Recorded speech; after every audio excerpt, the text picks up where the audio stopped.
We can bend space-time on paper, but we still argue about whether anyone's actually done it in real life. Today, we're diving into some of the strangest, most talked about time travel cases in modern history. Stories of internet prophets, men who walk out of the 19th century into New York traffic, and mysterious machines pulled from the bottom of the sea that seem a little too smart for their era. In this video, we'll explore 10 of the most famous Is This Real or Not?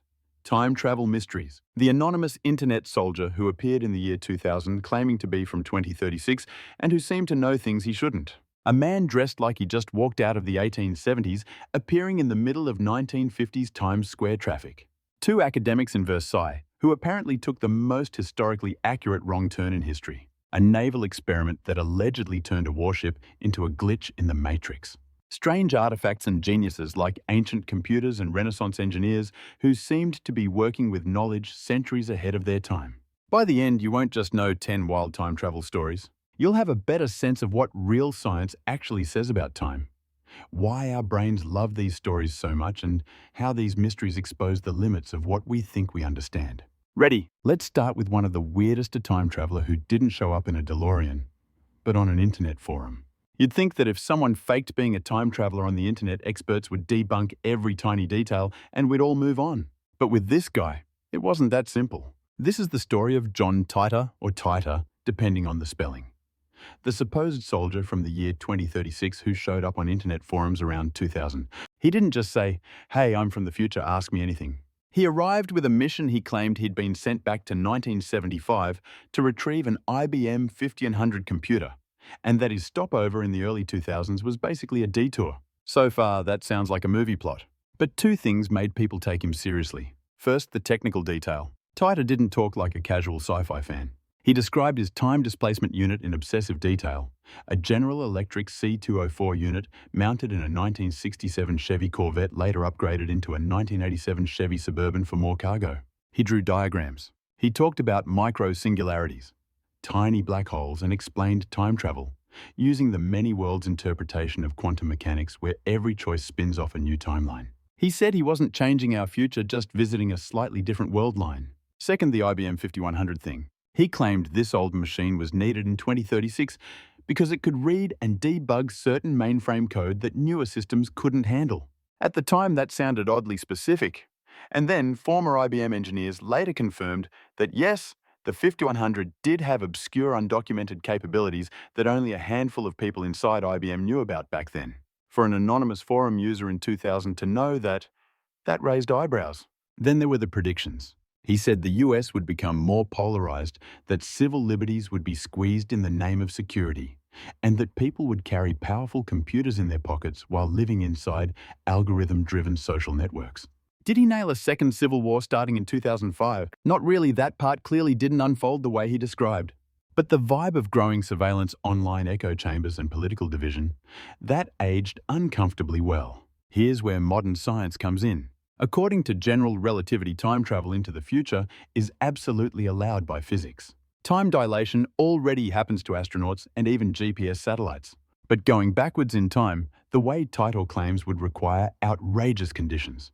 Traversable wormholes, cosmic strings, or engineered space-time geometries that we have zero practical way to build.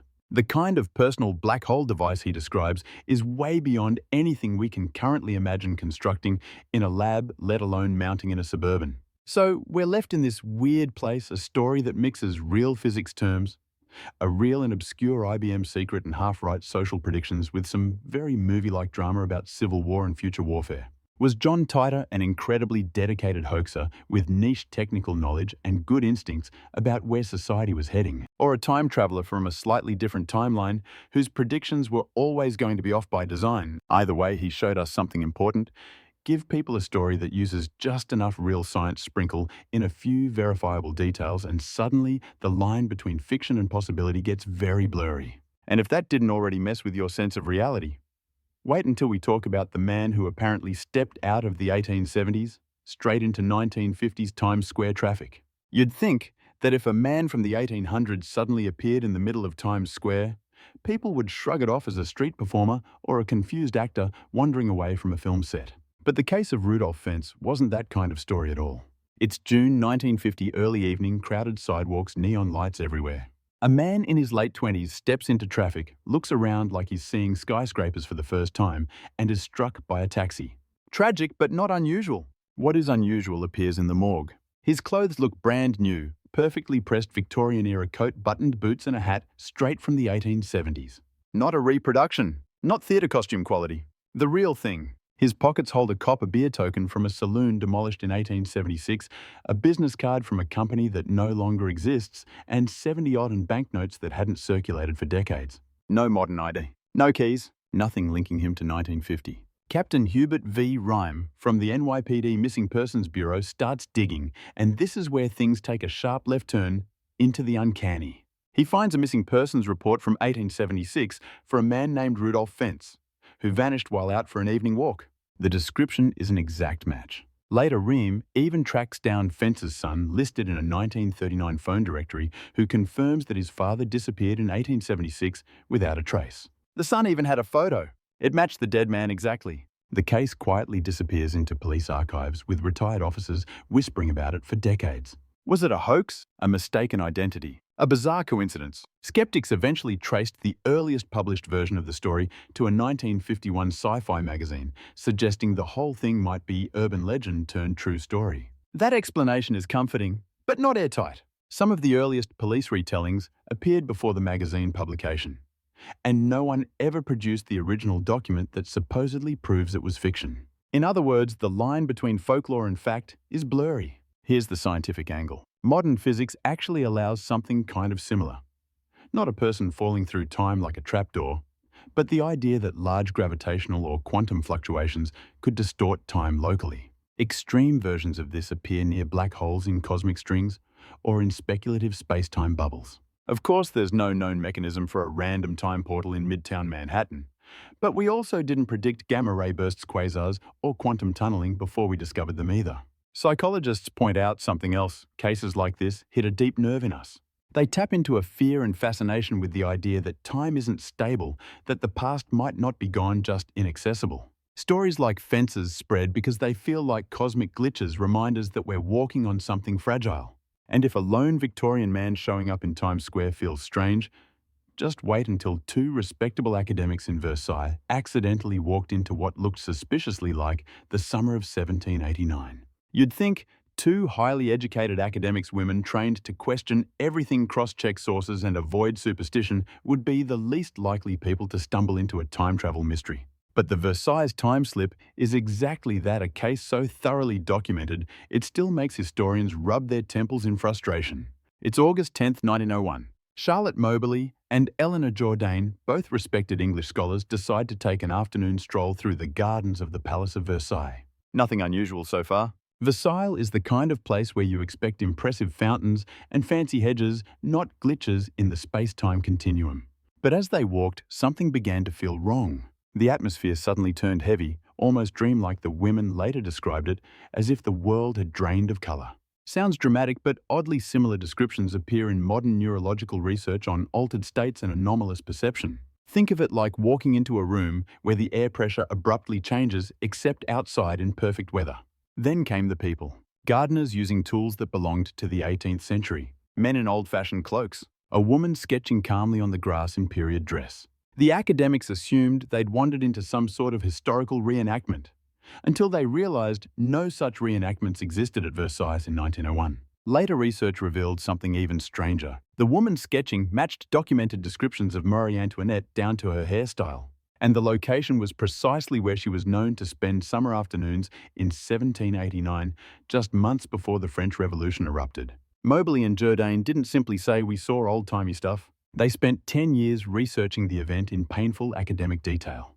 They examined old maps, checked architectural plans, interviewed historians, and worked independently before comparing notes. A rare level of rigor for anyone claiming a paranormal experience. And here's the unnerving part. Their descriptions matched historical details that weren't publicly known in 1901. Buildings that had been demolished, paths that no longer existed, specific clothing and tools used in 1789. Even a mysterious cloaked man they encountered matched the likeness of Count de Vaudreuil, one of Marie Antoinette's companions, information buried in private archives at the time. Scientists have tried to explain the incident through déjà vu, shared hallucination, memory, distortion, or a kind of dissociation triggered by heat or exhaustion. All possible, but none fully account for the historically accurate details they should not have known. Physicists occasionally flirt with the idea of temporal bleed-throughs, not literal time travel, but moments when two time periods intersect like ripples crossing in a pond. Quantum models of space-time suggest reality isn't as rigid as we assume.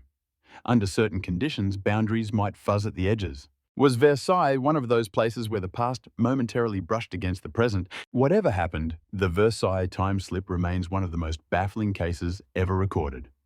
Not because it's sensational, but because it's so thoroughly investigated. And if that feels like a historical ghost brushing against our world, the next case is a lot less gentle. It involves the US Navy electromagnetic experiments and sailors allegedly slipping through walls literally. You'd think that if a top-secret military experiment went catastrophically wrong, sailors melting into Dex ships, vanishing people slipping in and out of time, there'd be hard evidence everywhere. But with the Philadelphia experiment, all we have are fragments, a letter missing. Records, terrified testimonies, and a cloud of scientific "this should not be possible." But let's talk about it anyway. The story begins in 1955, when astronomer and UFO researcher Morris Jessup receives a letter from a mysterious man calling himself Carl Allen. Allen claims he witnessed something unbelievable back in 1943. A US Navy destroyer escort, the USS Eldridge, being subjected to an experiment designed to make it invisible to radar. That alone would have been wild. But according to Allen, something much stranger happened. He says he watched the Eldridge shimmer, distort, and then vanish completely in a flash of light, not cloaked, not hidden, but gone. When it returned, things were not right. Some sailors were disoriented. Others were fused into the bulkheads as if the metal and human tissue had briefly shared the same coordinates in space.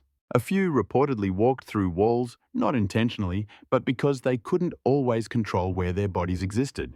The most disturbing part? Allen claims some sailors became unstuck in time, slipping into strange episodes where they froze mid-sentence, vanished, or reappeared minutes later, confused and shaken. One supposedly aged decades within minutes. Another reportedly phased halfway through a wall and didn't survive when reality tried to correct itself. Now, most scientists roll their eyes at this. The idea of manipulating electromagnetism to create huge gravitational distortions, impossible with 1940s technology. Even today, we can barely bend space-time on atomic scales. But Allen's letters weren't written like cheap sci-fi. They contained references to relativity unified field theory and electromagnetic physics at a sophistication level that a merchant marine in 1943 shouldn't realistically have known. Some terminology he used didn't enter mainstream physics for years.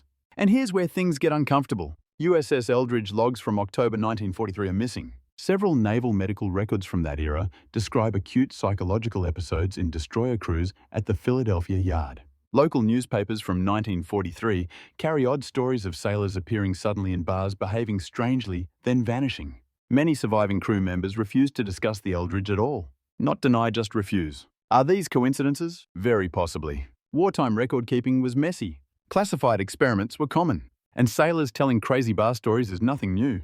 But here's a scientific footnote worth mentioning. Einstein did work on a unified field theory during the 1930s and briefly consulted with the Navy. His theories suggested mathematically that electromagnetism and gravity might connect in ways that could distort space-time. He never found the complete solution, but the Navy was interested enough to explore fringe physics. Could they have attempted an experiment far beyond their understanding? Probably not. Could Allen have embellished a kernel of truth about electromagnetic camouflage research? Much more likely. Still, the idea of humans accidentally brushing against the edges of time and paying the price is the part of this story people can't shake. And speaking of people caught on the wrong side of time, the next case brings us to Hollywood, a film premiere, and a woman in 1928 who appears to be holding a cell phone. You'd think that if someone in 1928 walked around using a smartphone, every person around them would lose their minds. Imagine someone strolling through your city in medieval armor today, you'd notice immediately. But the mystery of the Chaplin anomaly is that no one in 1928 reacts at all. The story begins with the premiere of Charlie Chaplin's film The Circus at Grauman's Chinese Theatre. Studio cameras recorded the glamorous event, crowds, celebrities, everything. This footage sat quietly in archives for over 80 years, until 2010 when film researcher George Clark examined it frame by frame. And there she was, A woman in dark clothing walking through the background with a small black object pressed against her ear. She's talking, lips moving, pauses, listening, responding. She holds it exactly the way people hold modern smartphones. Not like a radio, not like a hearing aid, not like anything that existed at the time. Zoomed-in digital analysis revealed the object's shape and posture were eerily similar to an early mobile device. Even stranger, several film and Kodak experts confirmed there was no editing, no tampering, no special effects possible in 1928 that could explain her presence. This is raw and altered film. People started asking, if it wasn't a phone, then what was she doing?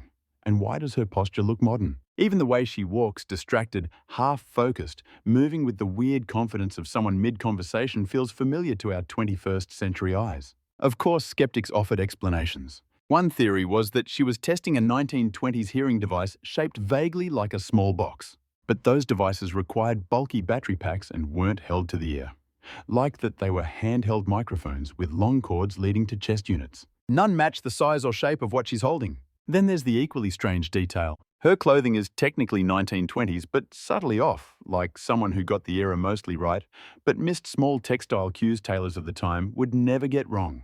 Her hairstyle is slightly out of sync too, using techniques not common in that decade. And here's the kicker. No one at the premiere seems to notice her at all. Not a single head turns. Not a flicker of curiosity. It's as if the crowd, but doesn't see her. Maybe see it. Some theorists suggest that if she were a time traveler, perhaps she was visible only to the camera. A strange idea, but modern physics does allow for weird possibilities involving light observation and perspective. Quantum mechanics even shows that particles behave differently depending on how they're observed. Though applying that to a woman with a phone in 1928 is a stretch even Einstein would frown at. Still, she appears on film, but seemingly not to the people around her. And here's a small modern twist. Researchers found other anomalies in the crowd, people dressed almost correctly, but not quite. Clothing seems stitched using techniques invented decades later. Facial expressions and mannerisms that seem distinctly modern. Almost like a group trying to blend into the past, and not fully succeeding. Is it all misinterpretation? Maybe. But as more film historians examined the footage, they all agreed on one thing. She shouldn't be there. And if you think crawling through time is weird, wait until you meet the man who found a tunnel behind his kitchen sink and walked straight into the year 2042. You'd think that if someone claimed I found a hole behind my kitchen sink that led to the year 2042, the story would fall apart in minutes. No photos, no witnesses, no evidence. Case closed. But the Håkan Nordqvist incident refuses to die, because this time the guy did come back with physical proof. It's August 2006. Håkan Nordqvist, a plumber from Sweden, is fixing a leak beneath his sink. Pretty normal day until his arm reaches deeper than the cabinet should allow. Instead of wood, he feels empty space. Curious, he tears open more of the base and finds a tunnel. Not a crawl space, not a gap in the wall, a tunnel. He climbs in. On the other side, he emerges into what looks like his own apartment. Same layout, same window placement. But everything is subtly different, like a high-end IKEA showroom crossed with sci-fi. Screens respond to gestures instead of buttons. Furniture adjusts its shape to move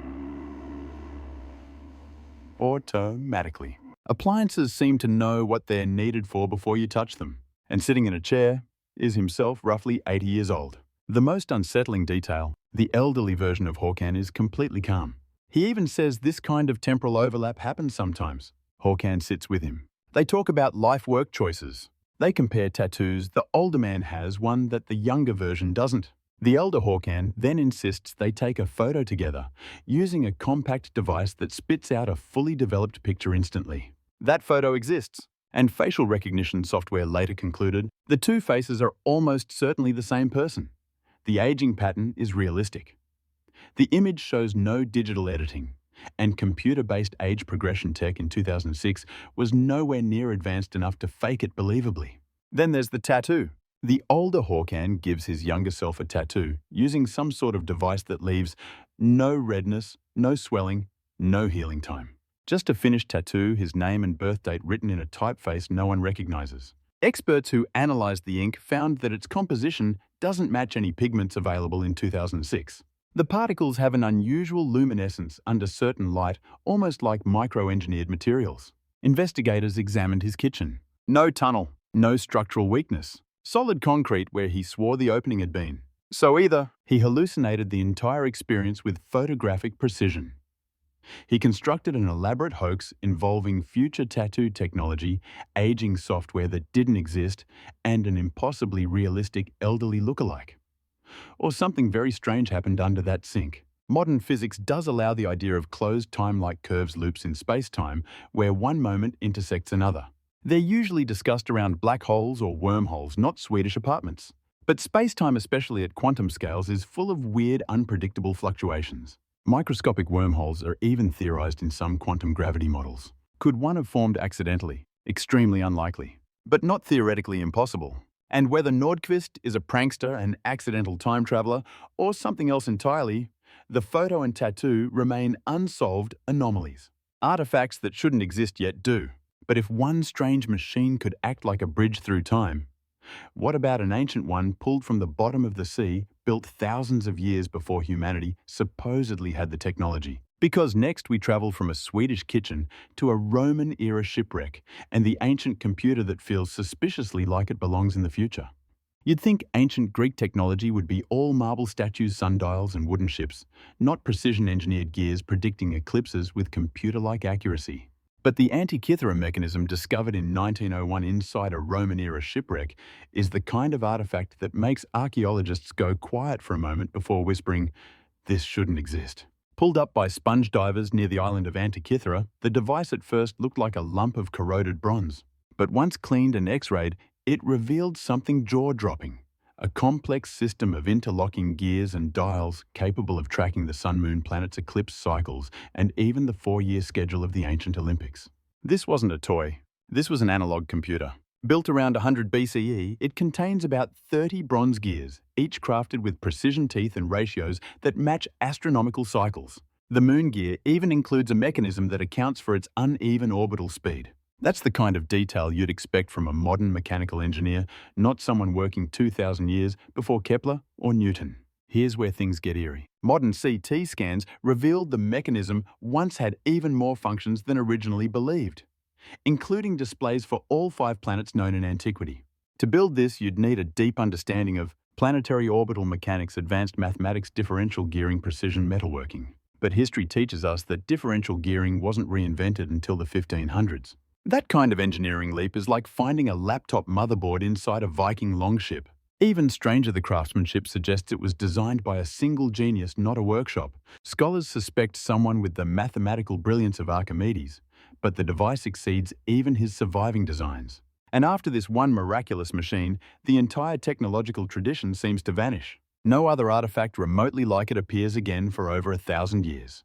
So what happened? Did the knowledge die with one extraordinary inventor? Or was this a hint of a much more advanced ancient science we haven't fully uncovered? Here's the scientific twist. The planetary cycles encoded in the Antikythera mechanism rely on ratios and approximations that align with calculations not formally known until the Renaissance. This has led some historians to argue the Greeks possessed more advanced observational techniques than we realized. Others think the device hints at lost texts or lost teachers who understood the cosmos in ways we still don't. Of course, no serious scientist claims it's a literal time traveler's machine. But the idea that one person in 100 BCE somehow possessed knowledge we typically associate with later eras keeps the mystery alive. It challenges our assumptions about technological progress. The idea that the past is always simpler than the present.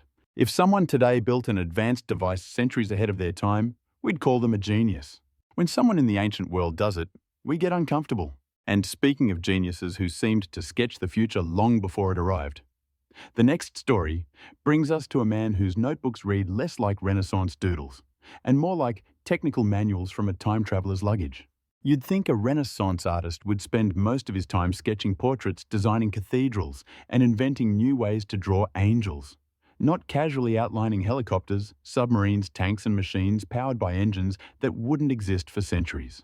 But Leonardo da Vinci wasn't just ahead of his time. In some ways, he seems ahead of our time. Flip through his notebooks, the Codex Atlanticus, the Codex Leicester, and dozens more, and you don't just find art. You find detailed engineering diagrams that look suspiciously like blueprints for the modern world.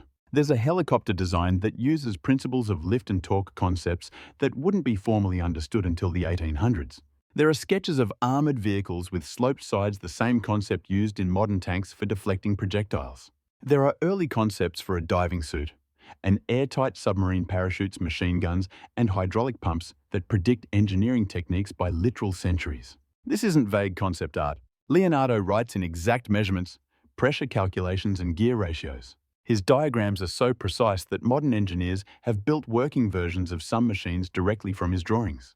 But the deeper you go, the stranger it gets. Take his anatomical work. Leonardo dissected bodies, yes, but somehow he mapped the heart's swirling blood flow pattern, the exact functioning of the valves, and the chamber's vortex-like motion. These weren't fully understood until the 20th century, with imaging technology Leonardo never had. He also sketched the moons of Jupiter, the phases of Venus, and possibly even Saturn's rings phenomena no one could have seen clearly with the crude telescopes of his time. Some historians chalk this up to genius intuition.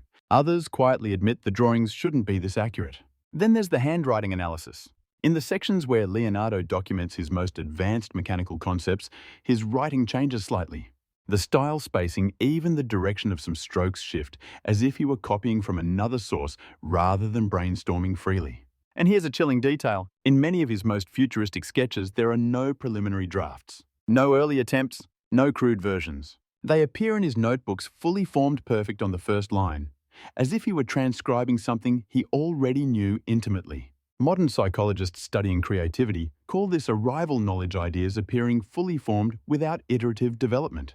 It's rare. Leonardo displays it repeatedly, but only in his most technologically advanced work. Some have suggested that Leonardo was simply the ultimate outlier in human cognition, the rare mind that leaps across centuries. Others propose he had access to lost ancient texts. A few whisper about stranger explanations that Leonardo somehow glimpsed future knowledge through dreams, visions, or unconscious pattern recognition beyond anything we understand. We don't need time travel to explain Leonardo da Vinci, but it does explain why so many people look at his notebooks and feel like they're reading documentation from someone who already saw the future.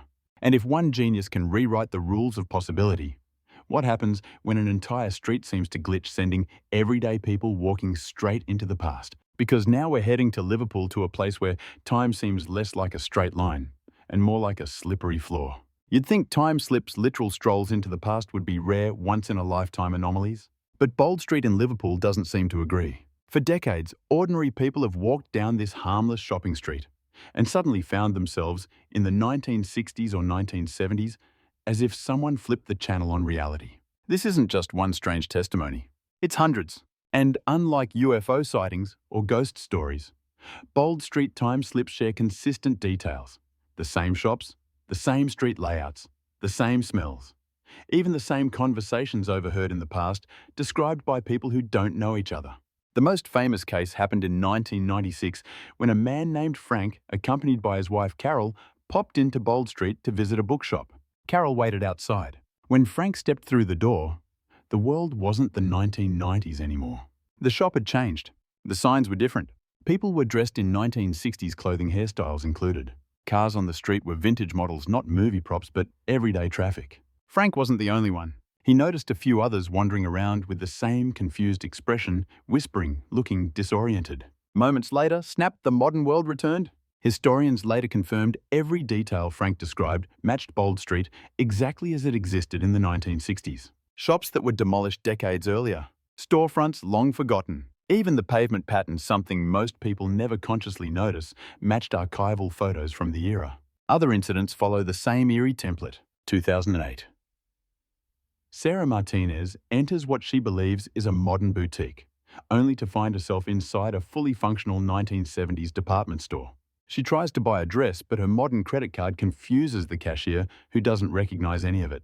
Sarah leaves the store to get her bearings and steps straight back into 2008. The building she just walked out of, gone. Security cameras around Bold Street add another layer of weirdness. Footage sometimes shows people abruptly dodging unseen obstacles or reacting to stimuli invisible on camera. One clip shows a man clearly stepping around something that simply isn't there, as if he's seeing a completely different street than the one the camera sees. So what could cause this? Well, Bold Street sits on top of a network of old tunnels, ancient cellars, and long-abandoned passages.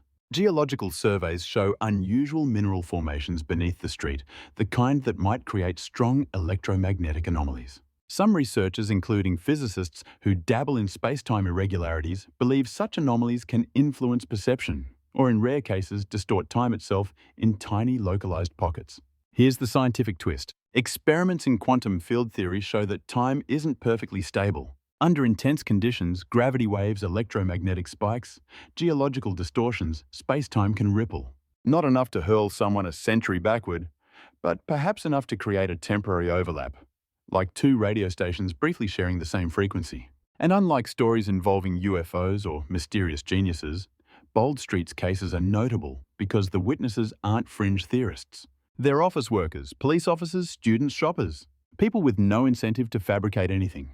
Are they all misremembering, experiencing shared illusions? Or is Bold Street sitting on some kind of natural space-time weak point? A place where the past occasionally surfaces like an old photograph briefly soaking through the present. Whatever the explanation, Bold Street is still considered one of the world's most active time-slip zones. And if seeing the past is strange, what about someone who seemed to see the future in shocking specific detail from the comfort of a trance? Because next we dive into the life of the sleeping prophet, whose predictions about genetics technology and global events were so accurate they still puzzle researchers today. You'd think that future predictions made in a trance would be vague, dreamy, or metaphorical, the kind of mystical poetry you could interpret 100 different ways. But Edgar Cayce, the sleeping prophet, didn't leave room for interpretation. He gave specifics, dates, locations, technologies that didn't exist, medical discoveries decades ahead of science. And that's why to this day researchers split into two camps. Those who think he was the greatest intuitive mind in modern history, and those who quietly wonder if he was tapping into something far stranger than intuition.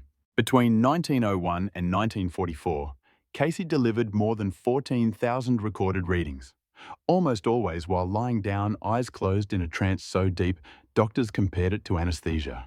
These sessions weren't mystical ramblings. Cayce spoke with calm clarity, often using technical language he didn't have in his waking life. In fact, he had barely an 8th grade education yet. In trance, he would speak like a trained physician, astronomer, or engineer. Some of his predictions were classic psychic fare, but others feel impossible. In 1935, he described a future where people carried small devices that let them communicate instantly, worldwide access all human knowledge, watch entertainment on demand, and become socially isolated because of it. That's basically smartphones plus the internet described when home radios were cutting-edge technology. In 1928, he predicted scientists would discover ways to alter the genetic material of cells to treat hereditary diseases, essentially describing gene therapy, stem cell research, and even CRISPR-like editing decades before DNA's structure was known. He predicted the discovery of massive oil fields in places not yet drilled, the rise of space travel, long-term health effects of zero gravity, accurate water on Mars confirmed by NASA, and the use of orbital platforms, i.e. space stations. Now skeptics will argue probability guesswork or retrospective reinterpretation. And some of Cayce's predictions, like a literal rising of Atlantis, remain unverified. Others point to how his supporters might exaggerate or reinterpret his claims after the fact. But then comes the strangest part. Cayce didn't just see the future. He also described ancient civilizations with extraordinary historical accuracy. He once detailed a pre-Egyptian temple layout, later confirmed through excavations in the mid-20th century. The odds of guessing such specifics correctly, very low. Neurologists studying his trance state brain activity found spikes of gamma waves in regions associated with temporal sequencing, the brain's internal clock. But these patterns didn't match any known sleep state, dream state, or meditative mode. It was as if his brain was processing information across multiple timelines at once. Some physicists who study consciousness entertain a fringe theory called the block universe model, where past, present, and future all coexist simultaneously. In that framework, consciousness might, under extreme states, access information outside linear time. Not travel there physically, like in science fiction, but tune into it the way a radio tunes into a broadcast already in the air. Was Cayce doing exactly that? We can't prove it.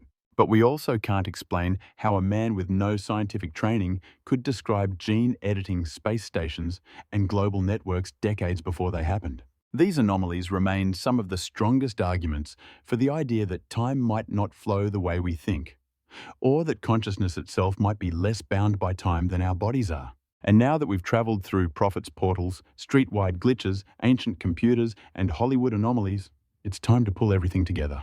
Because these final thoughts might change how you see time itself, not as a line we walk, but as something far more flexible, mysterious, and alive. We've now traveled through nearly a dozen of the strangest time-twisting stories ever recorded. And here's the wild part. Every single one of them leaves behind loose ends that science still can't neatly tie up. Think about what you've just heard. A mysterious internet traveler from 2036 who knew about hidden IBM functions that engineers later confirmed were real. A Victorian man appearing in 1950s Times Square with authentic artifacts no museum could replicate perfectly. Two academics walking straight into 1789 Versailles and describing historically accurate details no one could have known at the time. A naval experiment surrounded by missing logs terrified sailors and physics equations that were coincidentally being drafted in the same decade. A woman in 1928 casually holding a device that looks disturbingly like a smartphone on unaltered film. A plumber who crawled behind his sink and met his future self returning with a tattoo made with materials we still can't identify. An ancient Greek computer that shouldn't exist for another 500 years. A Renaissance genius sketching helicopters, tanks, and space-like observations centuries before such knowledge was possible. A shopping street where dozens of people independently walk into perfectly consistent snapshots of the past.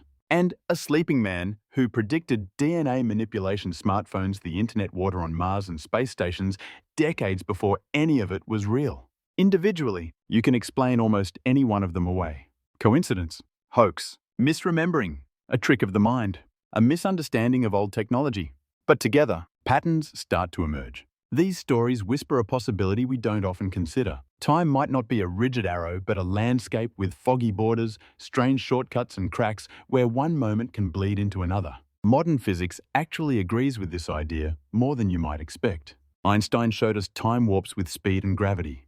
Quantum mechanics shows us particles that influence each other instantly, as if ignoring distance and time entirely. Hawking wrote about wormholes, shortcuts in space-time that might allow backward travel.